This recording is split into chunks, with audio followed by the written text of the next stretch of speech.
let's talk about undulation or desolation.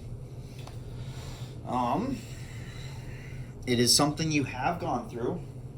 If you are old enough to listen to this and understand what I'm saying, you have gone through desolation in one form or another. Um,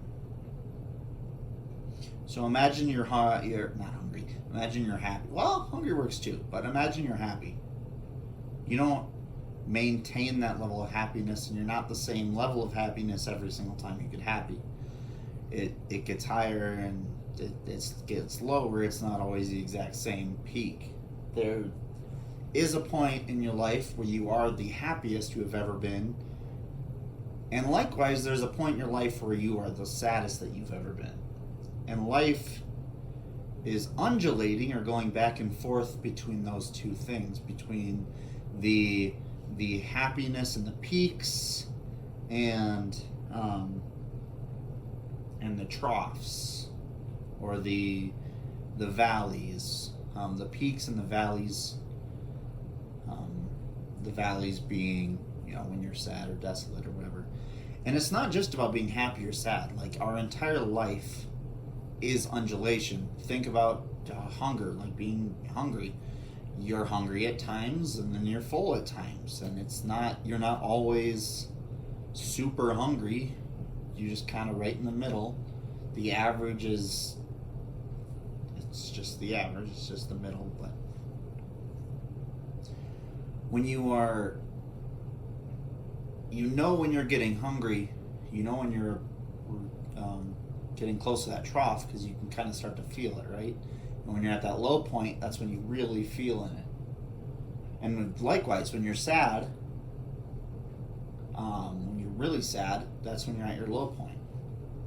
And it's not going to say that's the way, and it's not always going to go above the threshold of normality. Sometimes you might stay lower, you might stay sad, and that's perfectly normal, To constantly be in the sad in this, and in the troughs and in the valleys, that has cause for issue. That in that case you would want to go see somebody about that. And it is different than depression, although depression is a lot of that, like, you have very, very, very deep valleys, very deep troughs, and they just kind of drag on a lot longer. And instead of zipping back up like some people would, it just kind of levels out, below the line, below the threshold of normality. But I'm not just talking about, like, happy or sad or being hungry or not. What the point of this is in our spiritual lives, we also have that undulation. We have those peaks and those troughs.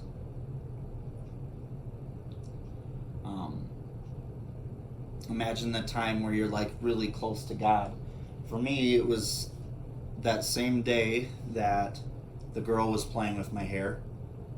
It was an hour or so before that. We were at adoration, and I was like, everything was good. I was with the Lord. The Lord was with me. I felt the Lord there. I could just, like, exist and be happy. But then that desolation, like, that's the opposite of that, when everything is just dry and it's just kind of bland. It's like eating breadcrumbs for weeks on end with no foreseeable end in sight. And you can't, make this 100% clear, you cannot pull yourself out of desolation. You cannot pull yourself out of depression. You cannot pull yourself out of desolation. Nothing you do can pull yourself out of that desolation. Spiritual desolation. Desolation is God's way of helping us grow as people. He wants us to be able to stand on our own 2 feet. Yes, in that moment where I was with my friends and everything, and I was in adoration, and I was just with the Lord, and everything was firing all cylinders, and everything was good, and God was with me, and nothing else in the world mattered, because here was Jesus and I. We were just hanging out, just having a good time. Desolation is the opposite of that, where it's like, God, where are you? You're stranded in the desert. I don't see anything. I don't have any hope of getting out of this without you, Lord. And I know that you're giving me this for a reason, to help me grow as a person. Right? Because that is a challenge, to not have the Lord be with you. And like, another thing to make clear, he is always with us, but he just hides his presence from us. That's what that desolation is. So the only difference between me right now and me when I was in that adoration is that I don't feel the Lord's presence. I don't see the Lord in my life. I can look around and see him after the fact, but like in the moment, it's just, everything's just kind of there. You know? Like in the feeling, it feels like I'm just at home alone with, little to do or anything. But in all actuality, God is with me right now. The Lord never leaves you. He is always at your side, whether you want him to be there or not. But the Lord is always at your side.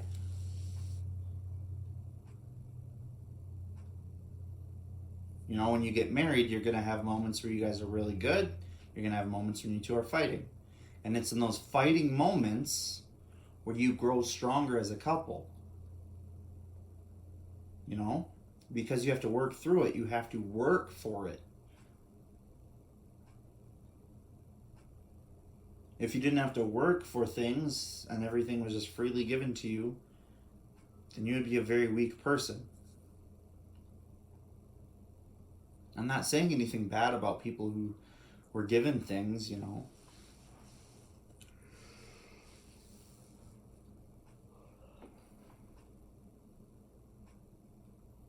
But God will let you go through longer and longer periods of desolation. And that's difficult. It is. Little known fact, Mother Teresa, for the last 40 years of her life, I think, was in constant desolation. Right? So she didn't see or feel the Lord's presence, but she knew that he was there. She knew what he wanted her to do. She was strong in her vocation. She was strong in her faith. She knew her virtues. She knew what she had to work on. She wasn't prideful. No, God gave her a purpose and she's set to task.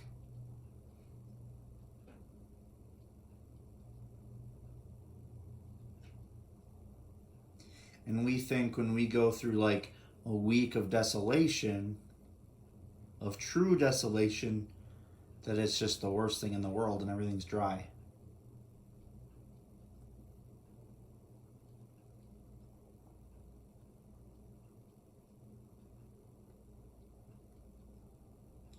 For me, personally, right now,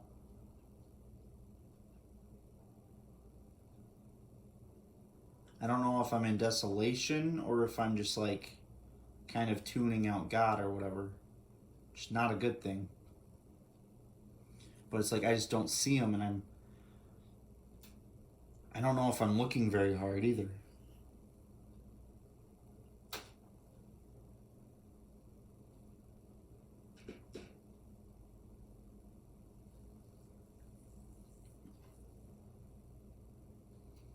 See, desolation is a very normal and a very healthy thing. Right? We all need it at some point in our lives. We need to go back and forth.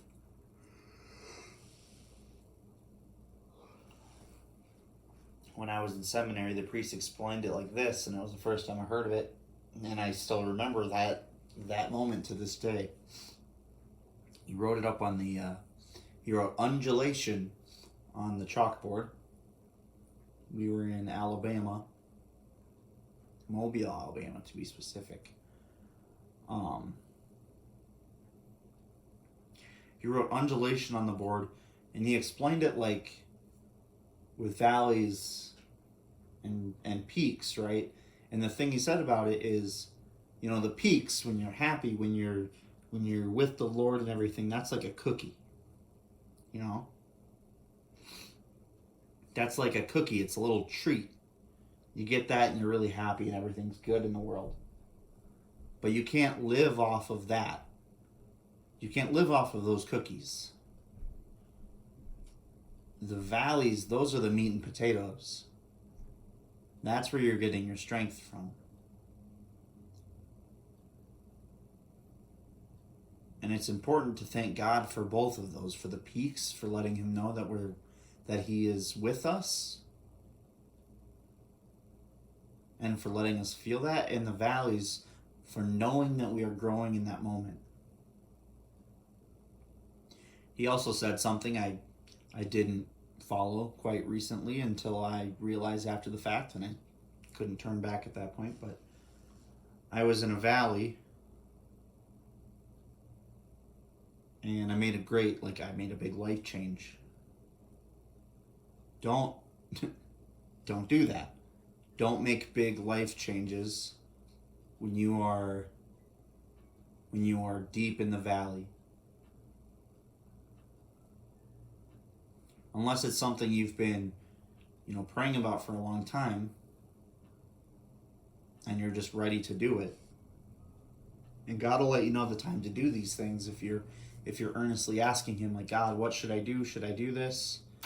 What do you think? I mean, he'll still tell you yes or no. He's still with us.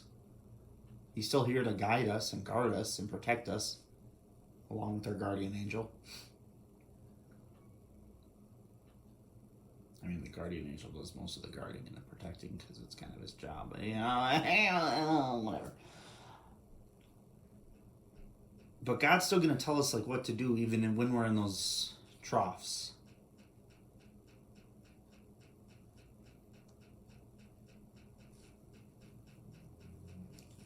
Should I have waited for that life decision? Yes. Is that exactly what God wanted for me in that moment? Yeah, possibly. Did God throw a little cookie in there in the middle? Yeah. And then did he immediately start giving me the meat and potatoes back? Yes. And that's a good thing. When you're able to realize what God is doing in your life, that's like a little cookie. When you can just kind of see the picture that God is painting and how you're a part of it, that's a good thing. Even if you don't know what the rest of it's going to be or what God's doing with any of it, it's still a good thing that you are a part of it and that you are opening yourself to it.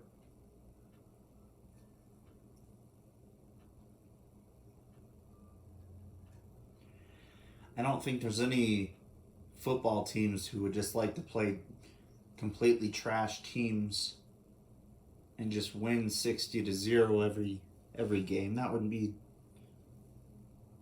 be fun to watch. Probably wouldn't be fun to play. And they're not being challenged. The two football games, the three football games I actually remember. The first one it was like the first game of the season,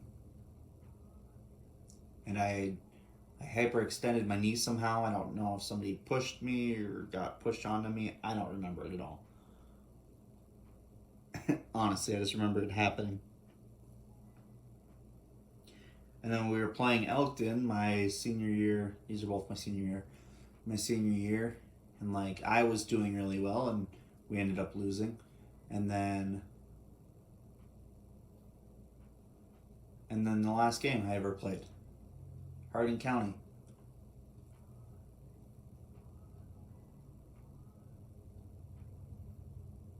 We lost that game to go to state, but that was a real challenge, and I remember that.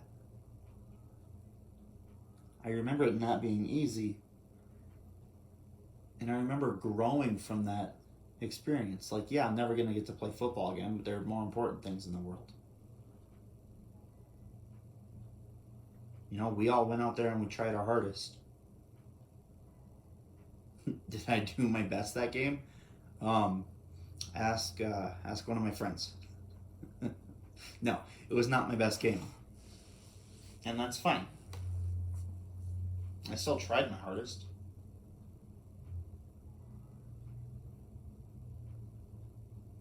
But I remember that more than any other game that we've won, because it was actually challenge. It was not easy to lose.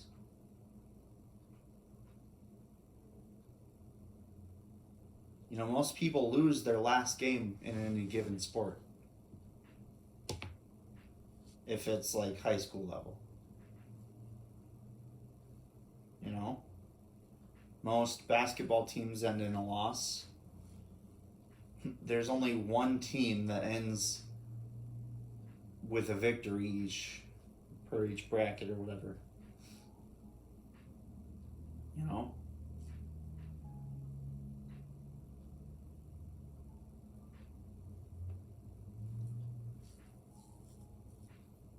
And it's important to realize when you're in that valley, when you're in that loss, that this isn't the end of the world. Yes, this sucks right now, and yes, it is a very real pain that you're going through. You know, you just lost something maybe dear to you. You lost, you know, the sport that you love, being on a team with people, like-minded people who are all trying for the same goal as you, and you guys just couldn't do it.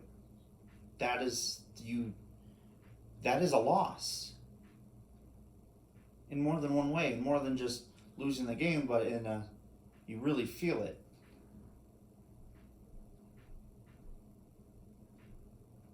And if you'd feel absolutely no sorrow at all, well, you just didn't care about the game. And it's okay not to care about some things. You're not called to ask or to care for everything. For example, I don't really care how cups are made. I just appreciate the fact that they are made, you know? I could break this cup right now and it wouldn't bring me any closer to God or any farther from God. Just bring me a little bit closer to having less cups.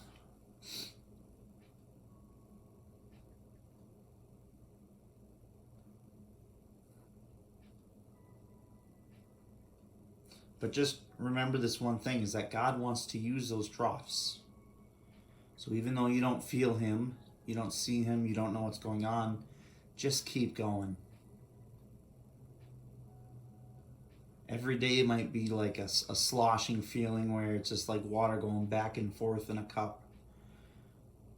And that you feel that inside of you, and you know exactly what that feels like, because every day is just like, oh, I gotta do this, and then this, and then this. I gotta wake up tomorrow, and I gotta do this, this, and this.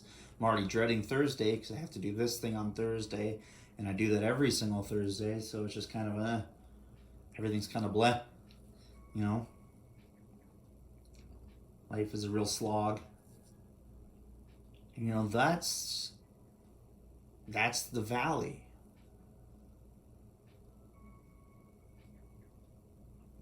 Satan doesn't want us to know about peaks and valleys because he doesn't want us to know about our own spiritual state, you know?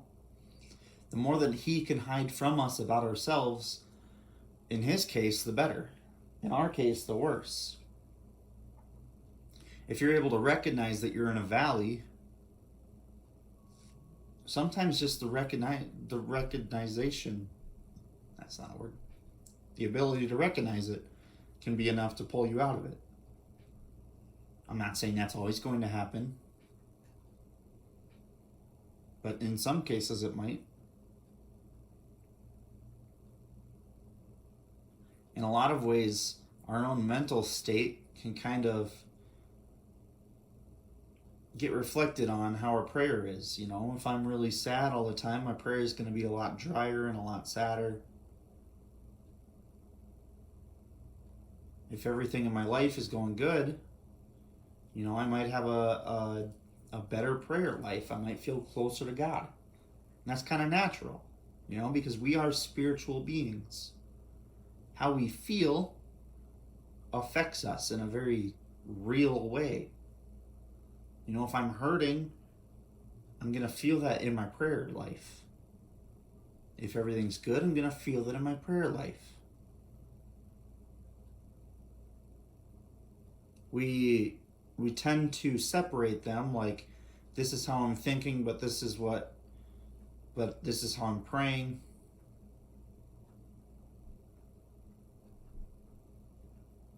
But we don't realize that they're all connected in a very beautifully intertwined way.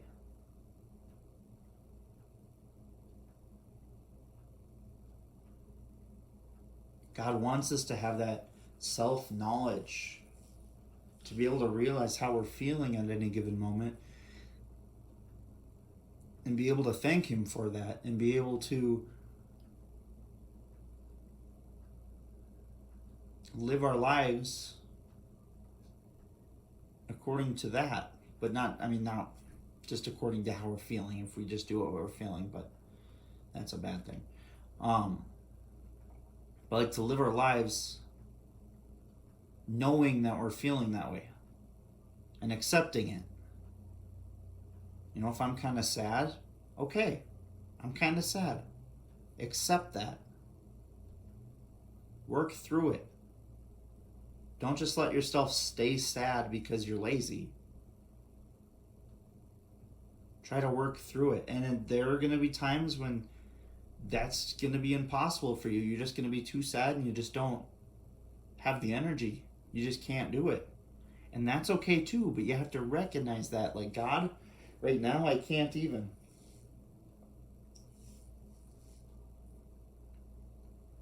I can't get out of bed right now, and that's okay. Recognize that you're in one of those troughs and just keep going.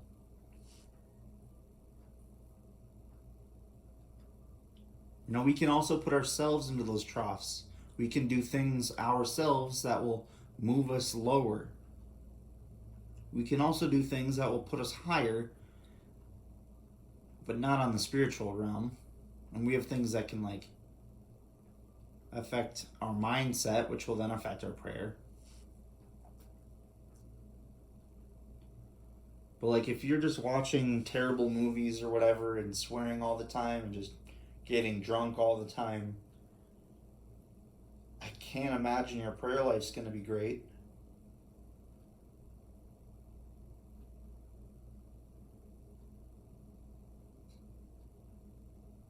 You know, and God will use that too. If you are just living the life of the world, you're just being a very worldly person, God's going to let you know by hiding Himself from you. Not because He's ashamed of you, He's not leaving you, He's just letting you feel that real emptiness. Why? Because in His knowledge and love of how, in His love and knowledge of how He created us, He knows that there is a gap that we will try to fill. And He wants us to realize that we can only fill that gap in our hearts, in our lives, in our minds with Him, with the Creator. He is that one puzzle piece that just fits in the place.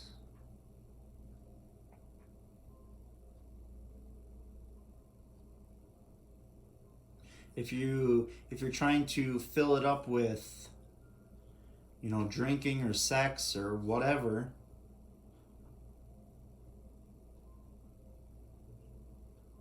you're trying the wrong piece. It's not going to fit. It's not going to be enough. God is an infinitely big puzzle piece made to fill our infinitely longing hearts.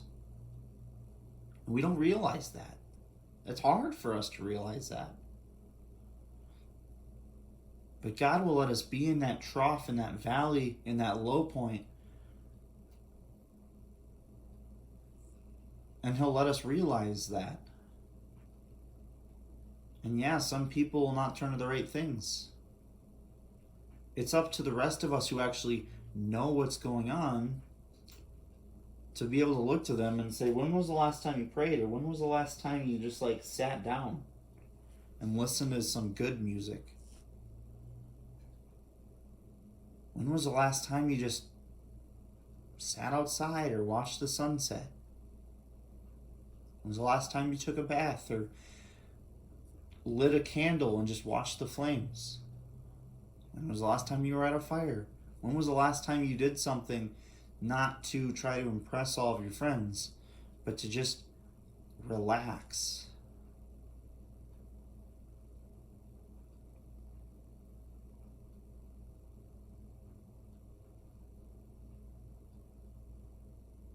God doesn't want us to just fill our lives with every single little thing in the world. God wants us to fill our lives with Him. He'll let us know what we're supposed to be doing.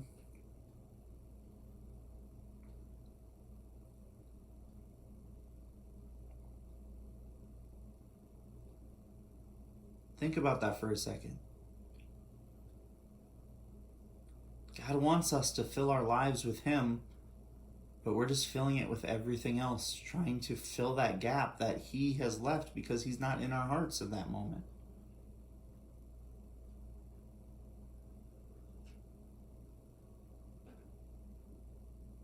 He hasn't left us, but we've left Him in a very real way. We don't see Him at that time. He has stepped back, but He's still with us.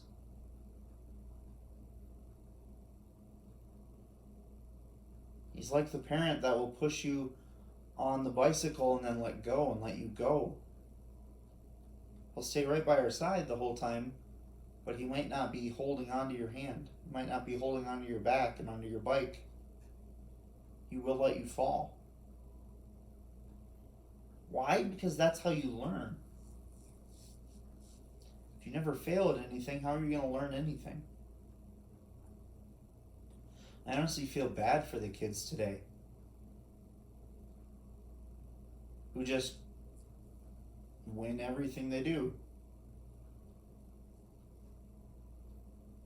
And everybody gets a trophy and there's no places, Competition is a good thing. Losing is a good thing. Losing stops kids from being just little brats who think that they're entitled to everything.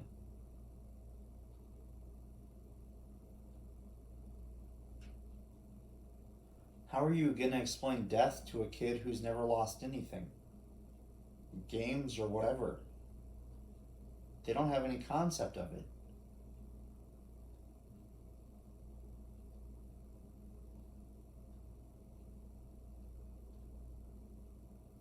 If you're one of the parents who just lets your kid win everything, I'm gonna ask you to seriously reconsider. Because you're not setting your kid up for success by being quote unquote merciful on them. No, kick their butt in something. And don't be ashamed of it.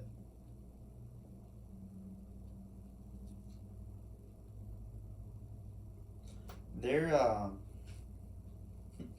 been teachers who I know who have sent letters home with parents to kids like that, to kids who just can't handle losing anything. And the homework the parents were given was to beat your kid in a game. Go play a board game and just dominate. Why? Because that's love.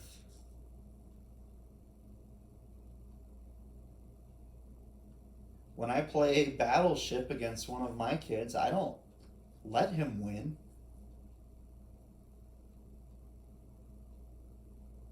No, I go all out. I tell him to.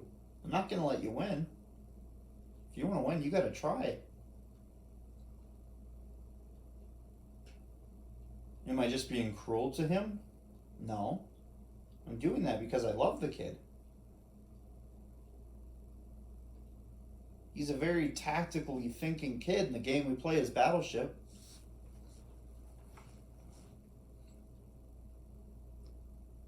But I'm not just going to let him win. Because if he wants to grow in his tactics, well, he has to realize that there are people with better tactics than him. Oh, I actually need to practice at this to be good at it.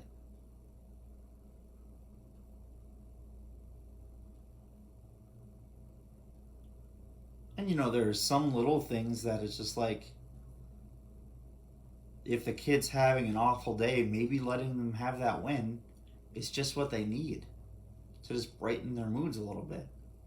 The kid's having a terrible day, they're in that valley. It might just be a little game of Mario Kart or whatever.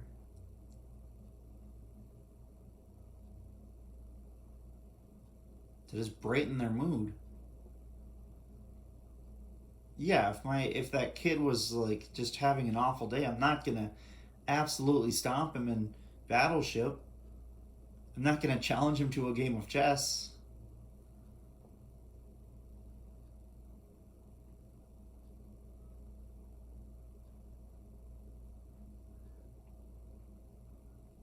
You have to know when it's appropriate and when it is inappropriate.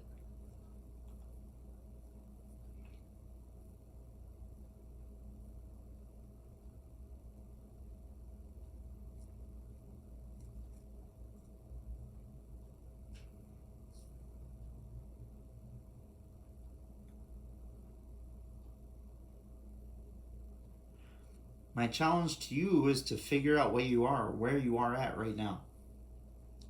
Are you in a peak or are you in a valley? To recognize that, to be able to say, right now I don't feel the Lord, everything's kind of dry, I'm in a valley. And being able to do that in all aspects of your life. Right now, work is a valley. When I get home, it's a valley. Spiritually, it's a valley. Right now, I'm in a valley. And accepting it and being like, okay, God, there's nothing I can do spiritually to get myself out of it, but maybe if I physically get myself or mentally get myself out of the other ones, then you will be more present to me. I will be able to feel you better. I'll be in a better state of mind to recognize you.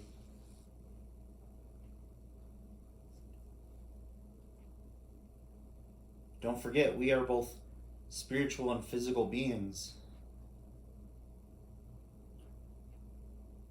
We are the reason that Satan did what he did. Why? Because he saw that man would become greater than angels. And he, being the next greatest, or being the greatest angel, was too proud. Wow. He saw that the Son of Man would become man, or the Son of God would become man, and would be worshipped and adored in the highest thing on heaven. And that the next highest thing was his mother, a woman, a humble servant lady. No, she was a servant. She actually wasn't, but just a humble little girl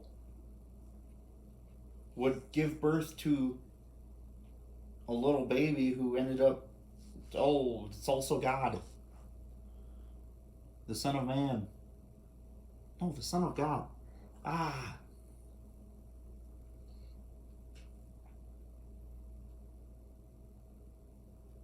Right? Like, he saw that, and that's why he rebelled, because he couldn't stand the idea of a human, this weird composite being,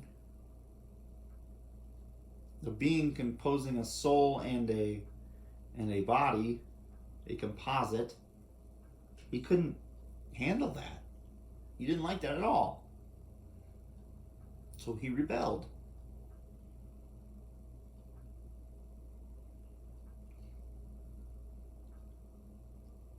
Satan loathed, he still does, humanity. The angels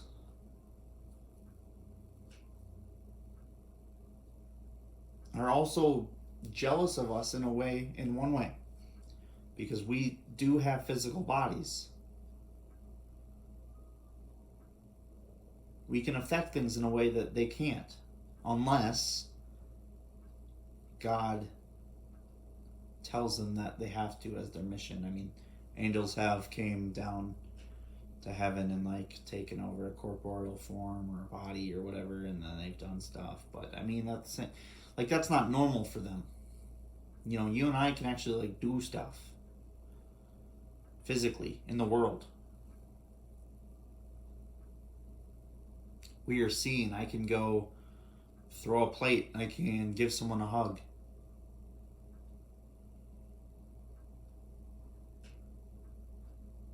I can do deeds. I can choose God. I can be in adoration. The one thing that they are jealous of our physical bodies, is communion.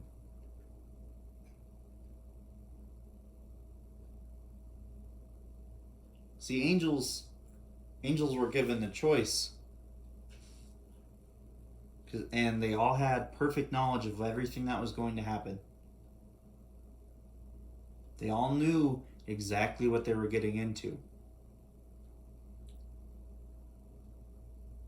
Okay, so don't feel bad for demons, because they chose that knowing what was going to happen.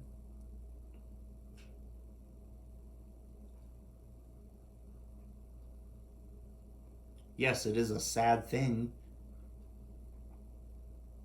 that any single demon is a demon or a devil. How much better would it be had they stayed as an angel with God?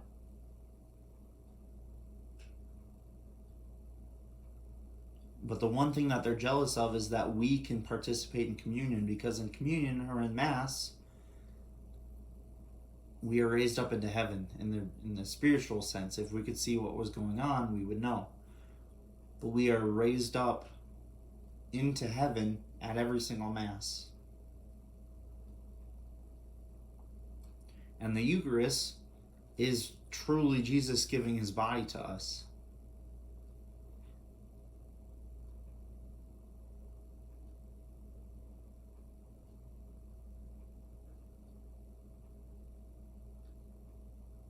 They're jealous of that.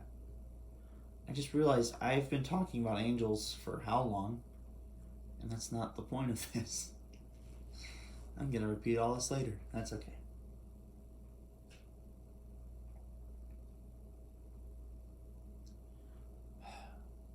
Just know, if you're in trough, that's okay. If you're in a peak, that's okay. Neither of them will stay forever. I know if you're in a peak, you want it to. But don't be afraid of it. Don't give up hope. Just keep going. It will end. You will be better because of it. Just keep going. I love you guys.